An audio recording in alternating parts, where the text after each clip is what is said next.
It was a cold Monday night, February 9th, 2004, in the quiet wooded hills of Haverhill, New Hampshire. A 21-year-old college student named Maura Murray vanished without a trace. Her car was found crashed on a rural highway. A witness stopped to help. She said she didn't need it. When police arrived just minutes later, Maura was gone. No footprints, no phone. No signs of a struggle, just gone. Who was Maura Murray? And what led her to that road, to that crash, and ultimately to her disappearance? To this day, nearly 20 years later, no one can answer those questions. And that mystery has only grown darker with time. Maura was a nursing student at the University of Massachusetts Amherst. She was smart, athletic, and a former West Point cadet. A daughter, a sister, a girlfriend. But in the days leading up to her disappearance, something changed. On February 5th, just 4 days before she vanished, Maura broke down during her campus security shift. Her supervisor found her shaking, unresponsive.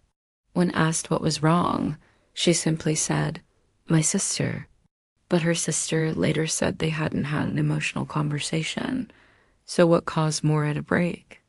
The very next day, Maura borrowed her father's car and went to a party. On the way back, she crashed the car into a guardrail. No one was seriously hurt. That night, she searched for directions to Burlington, Vermont.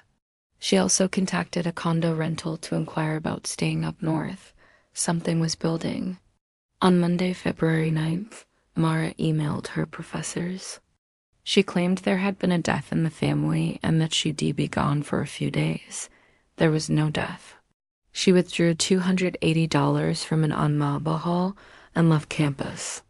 She packed her car with textbooks, clothes, and snacks. She didn't tell her friends. She didn't tell her boyfriend. She didn't even tell her family. Around 7:25 p.m., a resident on Route 112 heard a loud thud. Maura's Saturn sedan had veered off the road into a snowbank. A man passing by stopped to help. Maura appeared shaken, but she told him she had already called it a adder. He left to call the police. iPhone toned.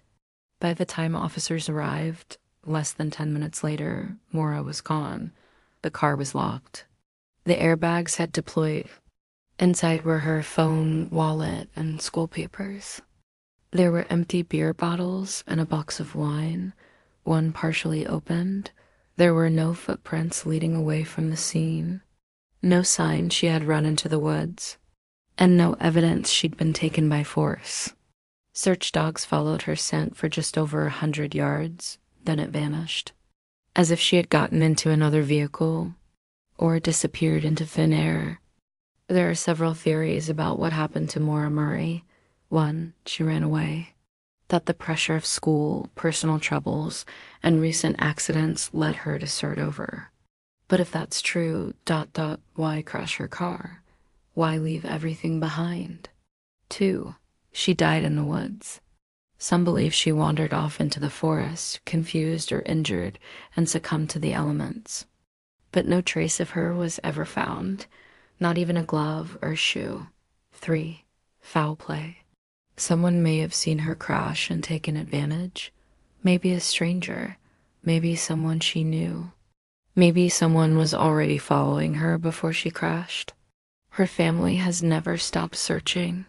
Over the years, they've pushed for renewed investigations, held vigils, and followed every lead, no matter how small.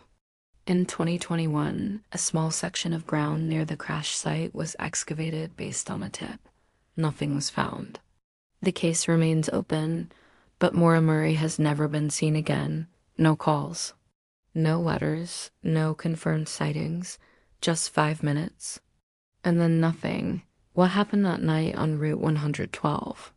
Did Maura walk into the woods alone? Or was someone waiting for her in the dark? Was it an escape, or an ambush? Was it chance, or something planned? We may never know the truth, but what we do know is that Maura Murray didn't just disappear. She was erased